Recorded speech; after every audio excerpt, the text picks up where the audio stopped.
இப்போ வந்து நம்ம காமனா எந்தெந்த இடங்கள்ல எரர்ஸ் கமிட் பண்ணுவோம் அப்படின்றத நான் வந்து உங்களுக்கு கிளியரா சொல்லிடுறேன்.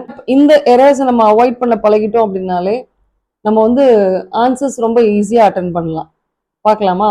இப்போ ஃபர்ஸ்ட் செட் ஆஃப் ப்ரொபோசிஷன்ஸ் வந்து நான் உங்களுக்கு சொல்றேன். With and by. இப்போ வித்துக்கும் பைக்கும் டிஃபரன்ஸ் டெஃபினட்டா இருக்கு. ஆனா நம்ம என்ன பண்ணிடுறோம் அப்படின்னு சொன்னோம்னா வித் யூஸ் பண்ற இடத்துல பை யூஸ் பண்ணிடுறோம். I cut the apple by the knife, I write by the pen அப்படின்னு சொல்லிடுறாங்க. இது வந்து ரொம்ப காமனா கமிட் பண்ற மிஸ்டேக். இப்போ வித்துக்கும் பைக்கும் பேசிக்கா உள்ள டிஃபரன்ஸ் என்ன அப்படின்னு சொன்னா வித் வந்து ஒரு instrument. For example I cut the apple with the knife. இந்த இடத்துல பை த நைஃப் வராது, வித் த நைஃப். ஏன்னா இது வந்து ஒரு இன்ஸ்ட்ருமெண்டா செயல்படுது. So with the knife.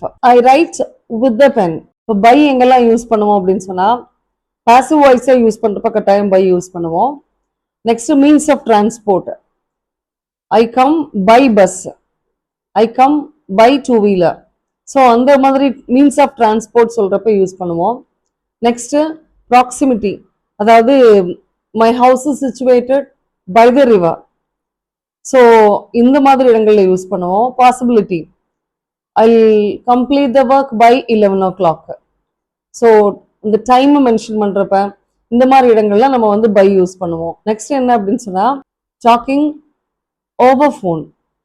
Through phone கிடையாது, ஓவர் ஃபோன். ஒரு ஃபோன்ல பேசுறோம் அப்படின்றப்ப நம்ம நினைப்போம் ஃபோன் மூலமா தானே பேசுறோம், அப்போ த்ரூ அதுதானே கரெக்டா வரும் அப்படின்னு சொல்லிட்டு, but that's not correct. Talking over phone. அதே மாதிரி பை சொன்னேன், பை மீன்ஸ் ஆஃப் டிரான்ஸ்போர்ட் சொன்னேன்.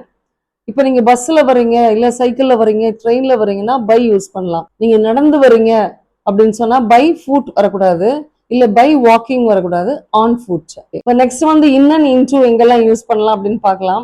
இன் வந்து நிறைய இடங்கள்ல யூஸ் பண்ணுவோம். ஆனா நான் எந்த இடத்துல நம்ம வந்து கன்ஃபியூஸ் பண்ணுவோம் அப்படின்றத மட்டும் அன்னைக்கு பாயிண்ட் அவுட் பண்றேன்.